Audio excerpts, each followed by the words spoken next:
Você, no Projeciologia, fala da memória quádrupla.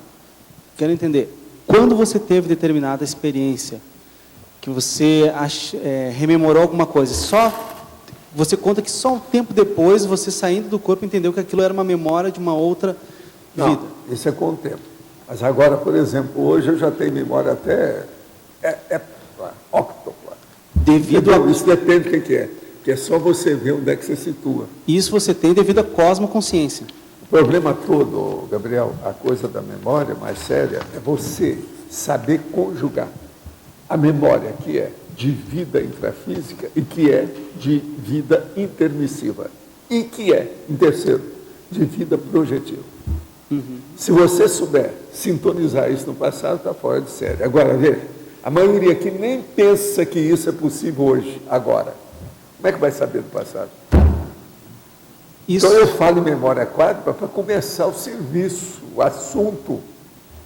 Eu tenho memória muito maior do que isso. Dá um exemplo para eu entender outras visões, que lá você coloca da memória intermissiva, memória projetiva, memória física aqui, memória de outra vida. O que seria além disso? Que outro tipo de memória? As memórias é a hora que isso tudo começa a se entrechocar.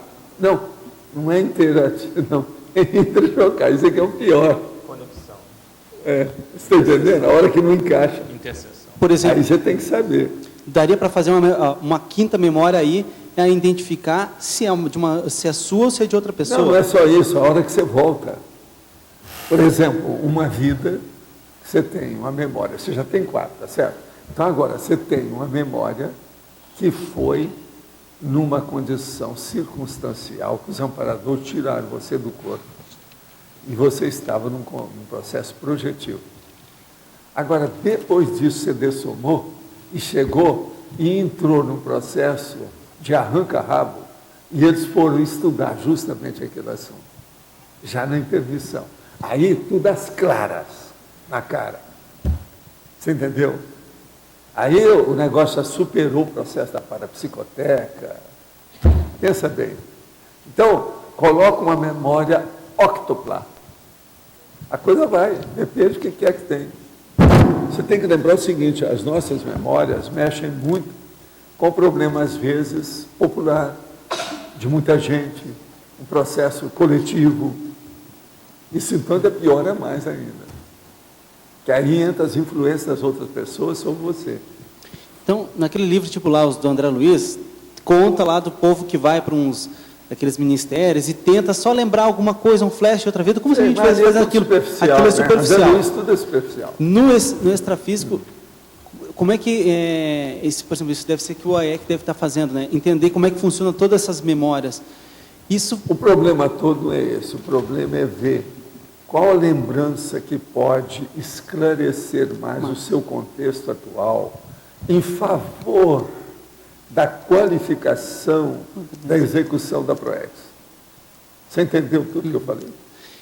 Então, talvez a gente passe aqui e nem vá, quer dizer, chegar nessa ideia de memória quádrupla, porque isso depende de um nível de projetabilidade. A memória quádrupla é muito importante a pessoa estudar.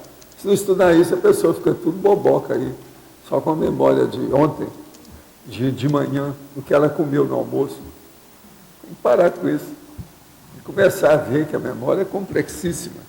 E outra coisa, ela é um elemento, ela é uma percepção básica, fundamental para a pessoa. Olha, só para finalizar, aquele Ian Stevenson, aquele livro dele é tudo muito superficial ou dá para... Do Ian Stevenson, vale a pena aquilo ali, o conteúdo dele, em termos de pesquisa? Não, é sempre bom você ver, pelo menos, até para ver o que presta e o que não presta. Outra coisa que é bom ver de memória é o livro do Dune, ou Dune, como eles falam. Pega esse autor, Dune, que é o processo do tempo. Quem quer estudar memória precisa estudar o Dune. Tem um livro dele lá embaixo, é um livro raro, foi debatido demais. Esse livro, todo mundo brigou com ele. É um processo sobre tempo, Dune. Escreve D-U-N-N-E. E sobre tempo, time. Um experimento no tempo. An experiment on time. Parece que o tipo maior do livro dele.